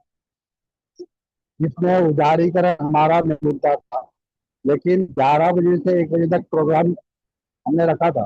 लेकिन 10:57 पे हमें दिल्ली पुलिस ने सूचना दी कि आपका प्रोग्राम कैंसिल कर दिया गया है यहाँ पे।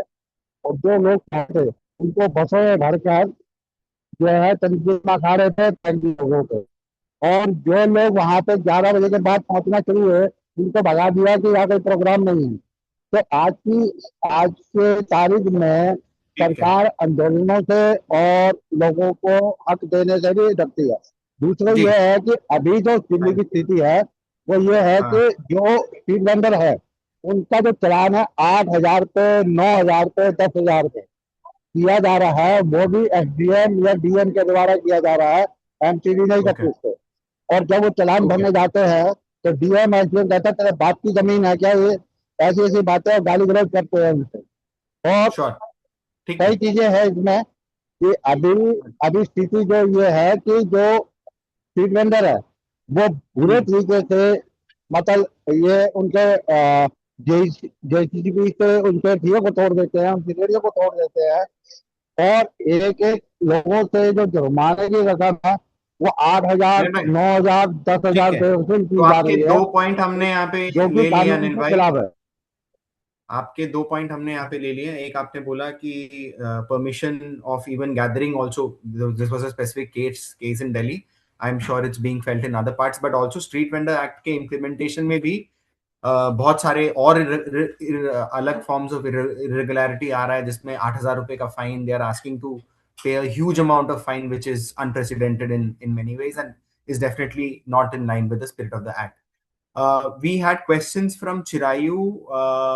Indu Prakash sir, you want to please come in here and put your point and thought, because you are also part of the ER Kumar case on homeless shelters. So we are seeing a larger pattern here. It's about street vendors, of course, it's about informal settlements, slums, but also what's happening on the homeless front. If you have any thoughts on that, and what do you think should be done in future?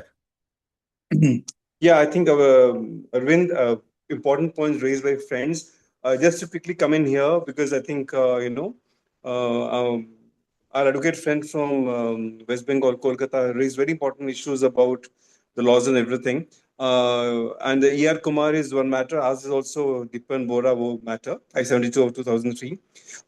What's happening is that, presently, like especially in Delhi, the lieutenant governor and the chief ministers and all that, USIP wanted to close certain shelters for the homeless people.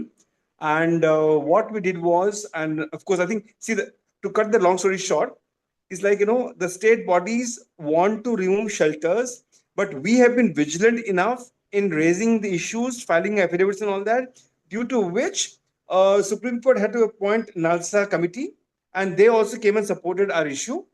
So in a way, my only take would be quickly that in all the states where we are, if we can intervene, one is, intervening at Supreme Court gets difficult.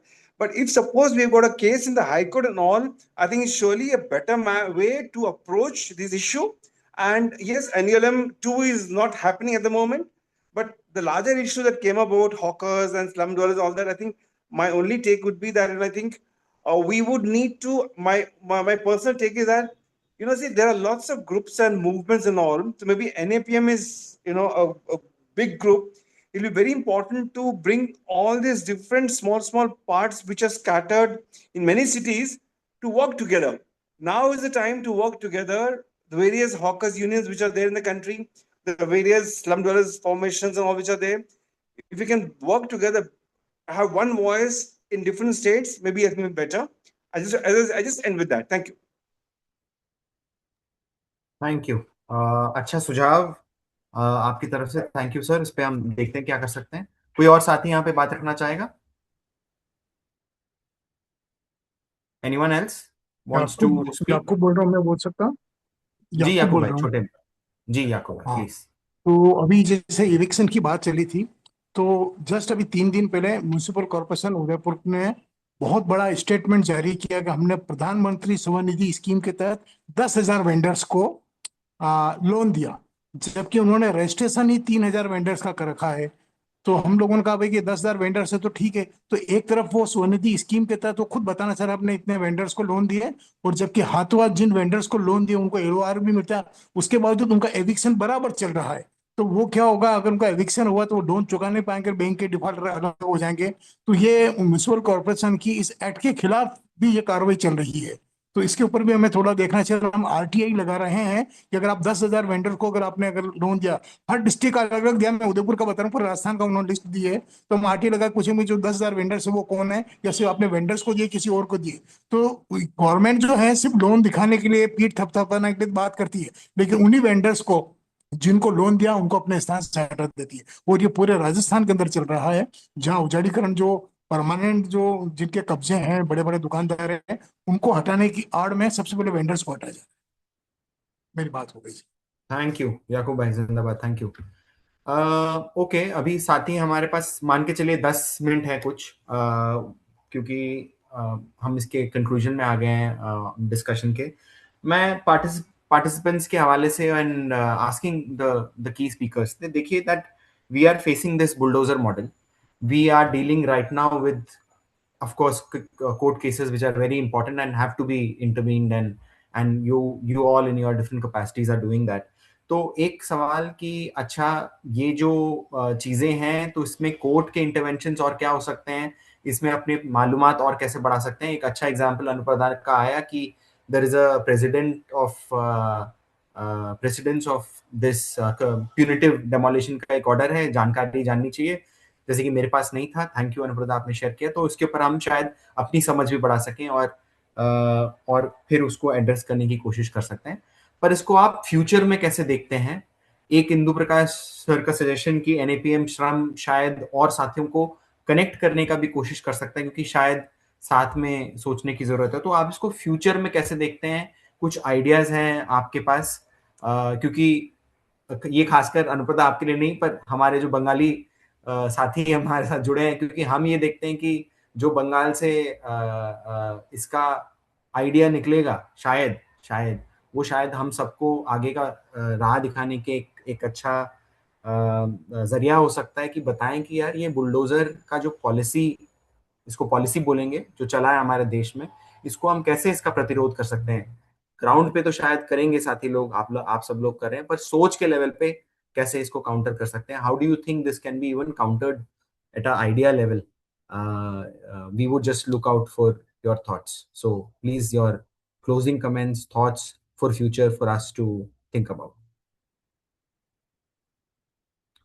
लोगों ने यहाँ पे, हमारा जो group है, हम लोगों ने जो यहाँ पे काम मतलब करने की सोचे है वो है, क्योंकि सोशल मीडिया बहुत एक्टिव है और सोशल मीडिया के जरिए बहुत सारे सॉलिडरिटीज की जो बातचीत है। हाँ, ये तो बिल्कुल सही है कि जुडिशियरी अपने लेवल पे जो जो जैसे हमारा जो लीगल जो प्रोविजंस है उस पे काम करेंगे और बहुत सारे ग्राउंड पे रेजिस्टेंस भी होगी। हमारे जो ग्रुप है उनसे भी जिस दिन जादवपुर में हुआ था उधर भी हम लोग गए थे। पहले दिन तो रुकवा दिया गया था, पर दूसरे दिन हम लोग हमने जो देखे थे कि जो साथी हमारे जादवपुर में गए थे उन्होंने कहा कि सिर्फ और सिर्फ डर पैदा करने के लिए जो CRPF जवान आए थे वो लोग AK-47 कैरी कर रहे थे। तो आज भी हमारे एक साथी के घर पे, 2 साथी के घर पे NIA का रेड हुआ है। तो ये डर को भगाना भी बहुत जरूरी है, हम लोगों में नहीं पर फैमिलीज में भी डर को भगाना। और सॉलिडरिटी बिल्डिंग की जो बात हम कर रहे हैं वो है कि सिर्फ वर्कर्स के बीच सॉलिडरिटी नहीं, पर ज्यादातर जो दूसरे क्लास के जो लोग हैं, जैसे सिर्फ वर्किंग क्लास नहीं पर मिडिल क्लास के लोगों के साथ भी सॉलिडरिटी कैसे ये रिश्ता बनते हैं, वो हम लोगों ने एक मोहब्बते सुकून बोल के एक चलाते हैं इंस्टाग्राम का प्रोफाइल, और फेसबुक में भी हम ऐसे चला सकते हैं। तो वो भी एक जरिया हो सकता है कि ये आइडिया लेवल पे, क्योंकि पॉलिटिकल पार्टीज आते रहेंगे जाते रहेंगे, पर ये जो मतलब जो चेंज हुआ है एट द कल्चर लेवल, वो उसके साथ भी हमें डील करना है। ये मतलब ये मेरे लिए भी बहुत ज्यादा एक इम्पोर्टेंट मुद्दा है। तो वो हम बहुत सारे प्यार और कंपैशन के बातों से हम शुरुआत कर सकते हैं। Thank you Paramita. प्यार, कंपैशन और संविधान। चलिए पुरबायन, आप बोलना चाहते हैं कि आप क्या सोचते हैं कि कैसे आगे बढ़ेगा और हम क्या कर सकते हैं? See, as I was initially suggesting, Shuktira mentioned about litigating in the Supreme Court to bring within the purview of 2014 Act the railway hawkers. I don't know that how far that's possible. I mean, in my understanding, that's going to be difficult to court. There has to be a legislative intervention in the sense that the act has to be mandated. It's a question of legislative policy. I mean, you can challenge the exemption, on the ground that railway hawkers are similarly circumstanced and similarly situated. Hence, the exemption is perhaps unconstitutional. But that would amount to expansion of the law. I'm not sure with the current, climate, how far judiciary would be inclined to do that. The other way of doing it is perhaps the way we were dealing with eviction issues prior to 2014 Act. There was a series of judicial orders, Sodhan Singh, Gi Andaram, the orders that I mentioned, wherein hawking was recognized as 19(1)(g) right. And as I mentioned, that unless you have a law under 19(6), which we do not have currently, you simply cannot have any executive action without legislative sanction. That is the mandate of 19(6). To regulate 19(1)(g), you have to have a law. And in absence of a law, all action of the executive, including eviction, demolition, everything is illegal. That's my reading. And if we can sort of get a similar order vis-a-vis, the railway hawkers, wherein evictions or demolitions of, railway hawking stalls or railway hawkers are sort of, read in that context of 19(1)(g) and 19(6), perhaps that might provide some protection. As far as slum dwellers matters are concerned, slum dwellers, pavement dwellers, homeless, people's matters are concerned.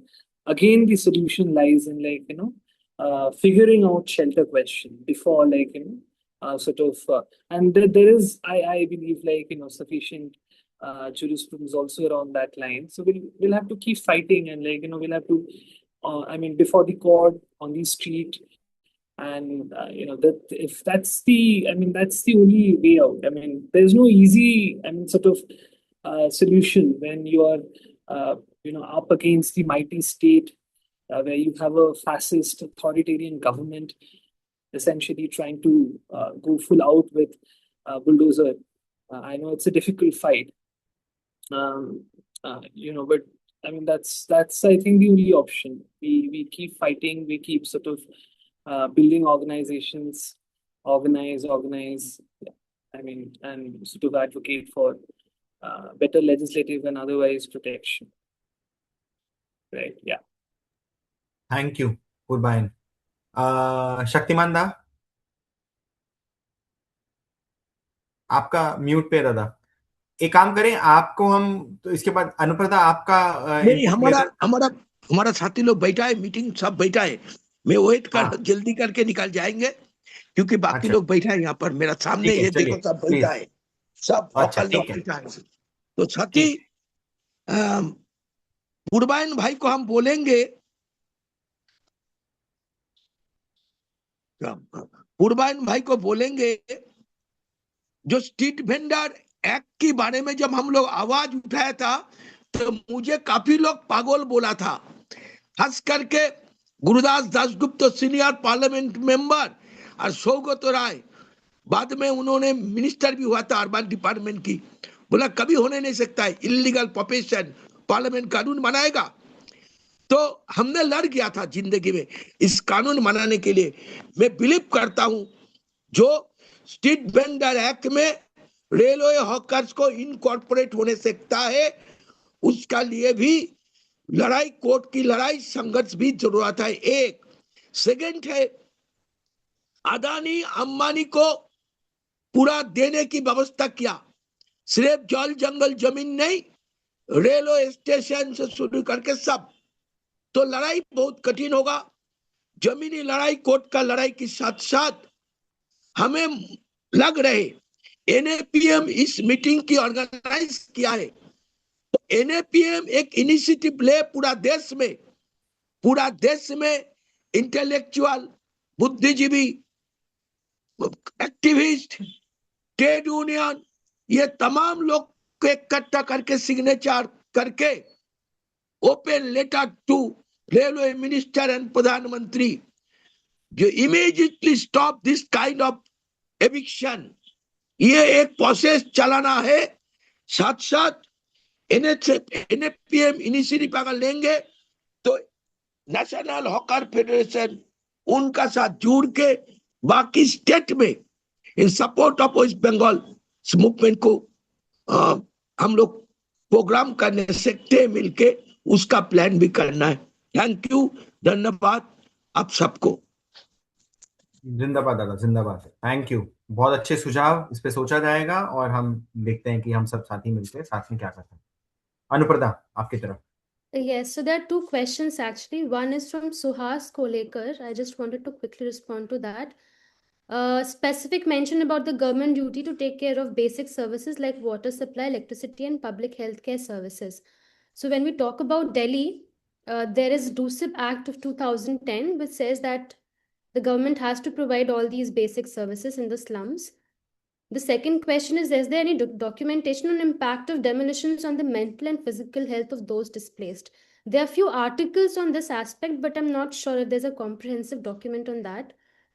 The second question is by Chirayu. Chirayu is asking if we have used statutory authorities and whether they have proven themselves.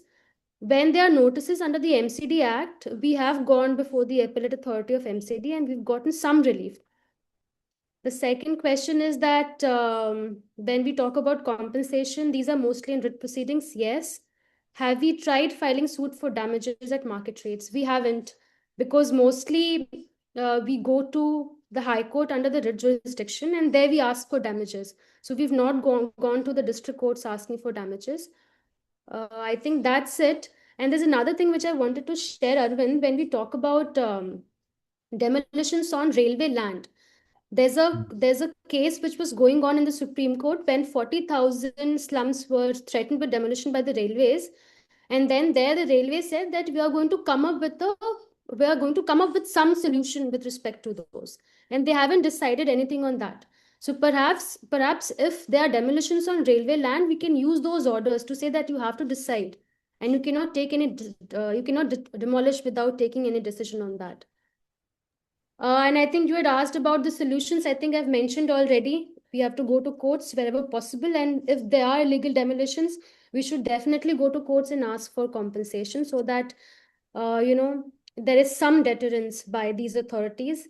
And especially if officers are held responsible, then they'll be a little scared to do these things.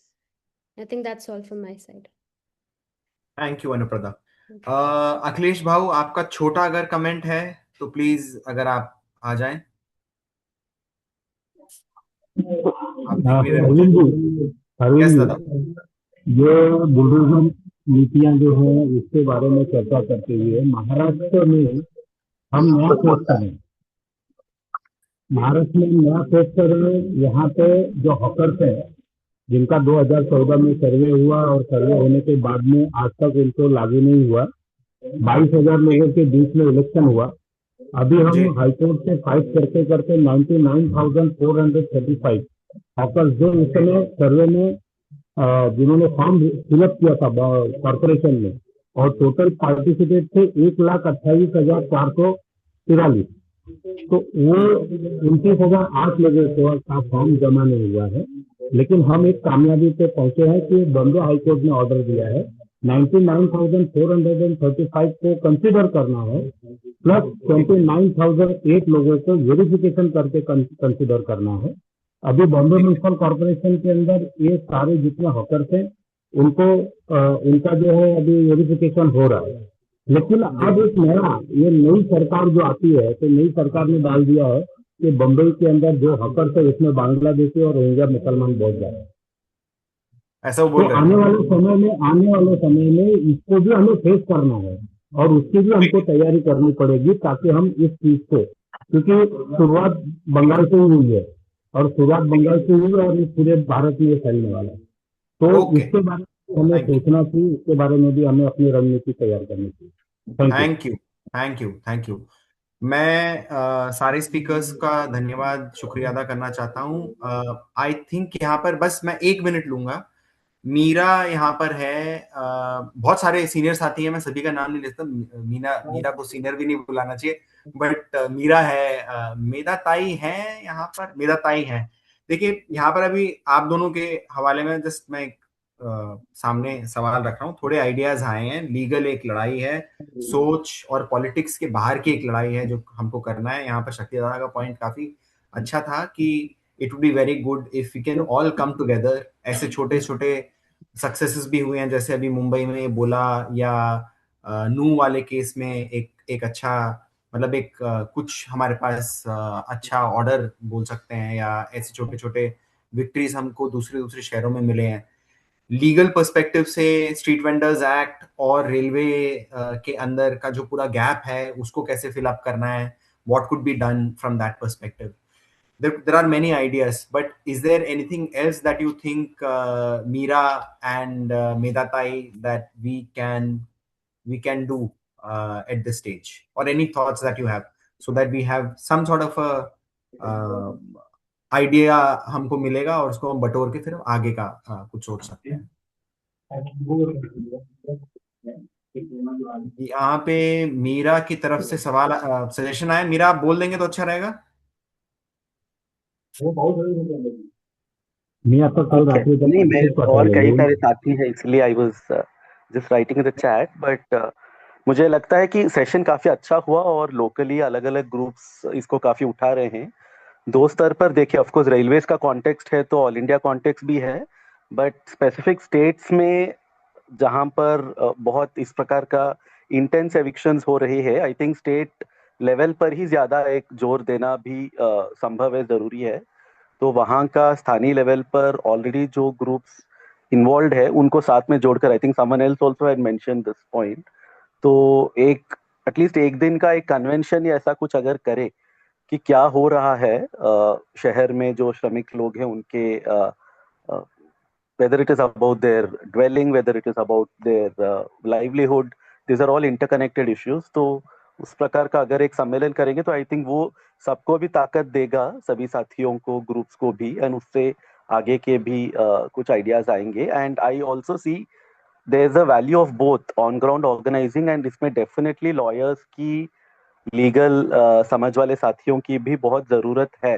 तो ऐसे भी और अगर युवा साथी इस process में जुड़ सकते हैं, जैसे हमारे लॉयर्स फोरम के भी कुछ साथी है बंगाल में, तो वो शायद अगर इस विषय पर थोड़ा और फॉलो अप, कुछ साथी तो काफ़ी लिटिगेशन में भी डायरेक्टली इन्वॉल्व है, बट आउटसाइड कोर्ट भी इस इश्यू को उठाने के लिए एक फैक्ट फाइंडिंग करे, या लॉ स्टूडेंट्स भी कुछ लोग हैं तो मे बी उनकी भी अगर इन्वॉल्वमेंट हो सकती है तो वो लोग भी इसको थोड़ा सा समय दे। I think it will be good to bring in जो साथी ऑलरेडी लड़ ही रहे हैं, उनके अलावा हम और कैसे कुछ और साथियों को जोड़ सकते हैं इस संघर्ष में, मुझे लगता है उसके बारे में भी थोड़ा सा सोचना चाहिए। And how do we widen the circle of solidarity and visibilise these issues, ये प्रयास हमको करना चाहिए। या थैंक यू मीरा। और आपका ये भी अच्छा है, फैक्ट फाइंडिंग वाला आपने सजेशन अच्छा दिया है। या फिर ऑलरेडी साथी इस पे कर रहे हैं तो उसमें हम कैसे और हाथ बटा सकते हैं, बहुत अच्छा रहेगा। मेधा ताई, अगर आप कुछ बोलना चाहते हैं। मेधा ताई I ji. think very good issues and points are raised by all. But point is that is the whole development paradigm. That is the basic reason behind all these evictions. और evictions करके right to shelter ही नहीं, right to life is affected. No doubt about it. So it is an unconstitutional move. और जो नीचे की जमीन है उसको छीन लेना, ये इसके मार्ग का उद्देश्य है। स्लम्स का भी डिमोलिशन आजकल उसी के कारण होता है। एंड इसमें जो प्रायोरिटीज है डेवलपमेंट पैराडाइम में, वही इस प्रकार की प्रायोरिटीज है कि लैंड हो या any natural resource, that is taken away, snatched away, and then उसके आधार पर profit making is growing to bring in vulgar inequity. तो मुझे लगता है कि वो हमको क्वेश्चन करना चाहिए, और डेवलपमेंट पैराडाइम क्वेश्चन करना है या चैलेंज करना है या ट्रांसफॉर्म करना है, तो decentralisation of the full development planning process is a must. तो हम लोगों को उसके ऊपर ही ज्यादा जोर देना चाहिए, ये मुझे हर बार लगता है। दूसरा कि हॉकर्स एक्ट जो बनाने के लिए हमको बहुत मदद की थी कुमारी शैलजा ने हो या शिवराज पाटिल जी ने हो, तो उसका भी पालन नहीं हो रहा है। और इसका एक रीजन ये है कि लाइसेंसिंग न करते हुए hawkers are becoming a source of corruption. Crores of rupees are earned by the police in the state like Maharashtra, in the mega city like Mumbai is known to us. तो ये सब हमको जानकर हम लोगों को एक पोजीशन लेनी चाहिए कि उस कानून का पूरा पालन होना चाहिए, हर एक हॉकर को लाइसेंस देना चाहिए, who will demand it, and उनके लिए हॉकर जोन्स जो है, street vendors committee, town planning committee जो है, वो उस पर ही जोर देना चाहिए। नहीं तो ये जब्त नहीं कर सकते हैं उनका सामान और डिमोलिशन नहीं कर सकते हैं। तो ये एक्ट तो है ही, कॉन्स्टिट्यूशन हमारे सपोर्ट में है, पर मैं देख रही हूँ कि आज देश में कॉन्स्टिट्यूशन में जो इक्विटी, जस्टिस एंड सोशलिज्म है, उसका कोई भी आधार नहीं लिया जा रहा है इन प्लानिंग डेवलपमेंट। तो हम लोगों को उसके लिए भी करना चाहिए, और उसके बिना नहीं हो सकता है। और जब change of party in power ये leads to immediately such eviction as it is happening in Calcutta, that is certainly too, as Anuprada ji ने कहा कि तो एक प्रकार का डर पैदा करने के लिए भी है। पर दूसरी बाजू उनको एक अपनी पावर दिखाना, और जिन्होंने उनको वोट्स नहीं दिए होंगे उनको सबक सिखाने की बात करना, इस प्रकार का भी हो सकता है। तो मुझे लगता है कि ये एक beyond party politics, people's politics की बात है। तो इसीलिए mass actions, non violent, truth based आधार पर सत्याग्रही टाइप के, ये भी होना जरूरी है जो सब जगह पे। और जो शक्तिमान जी ने कहा कि एक supported by all kinds of organisations and intellectuals and the directly affected, ये सभी का मिलकर एक प्रकार का स्टेटमेंट जाना, ये भी बहुत जरूरी होता है। और इस प्रकार से अर्बन डेवलपमेंट का जो इशू है, जिसमें ये एविक्शन सबसे ज्यादा होता है, तो मुझे लगता है कि उसमें तो हम लोगों को बिल्कुल शहर का पूरा विकास का चित्र बदलने का एक उद्देश्य एंड ख्वाहिश रखनी चाहिए। उसके लिए बहुत कुछ बात कर सकते हैं, पर अभी मैं रुकती हूँ, इतना ही। थैंक यू मेरा ताई, आप रहे और आपने काफी अच्छे से इसको बताया कि हम इस पे क्या क्या कर सकते हैं और आगे की दिशा क्या हो सकती है। तो इसी के साथ आज का सेशन बहुत अच्छा रहा। खासकर हमारे बंगाल से बहुत सारे साथी जुड़े, भैया मैं कुछ बोलना चाहता हूँ।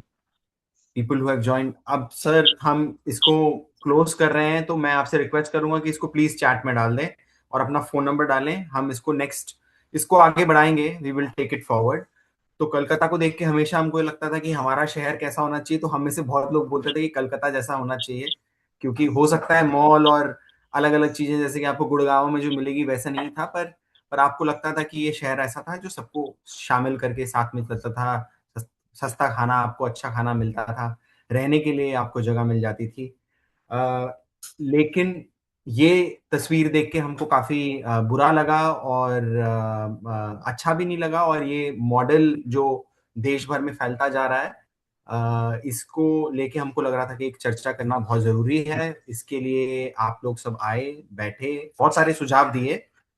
इन सुझावों पे आगे काम करेंगे। NAPM श्रम की तरफ से हम पूरी कोशिश करेंगे। हमारे कई साथी हैं जो जुड़े हैं, जैसे कि पूनम जी हैं, याकूब भाई हैं, सब NAPM श्रम में काफी पहले से जुड़े हुए हैं।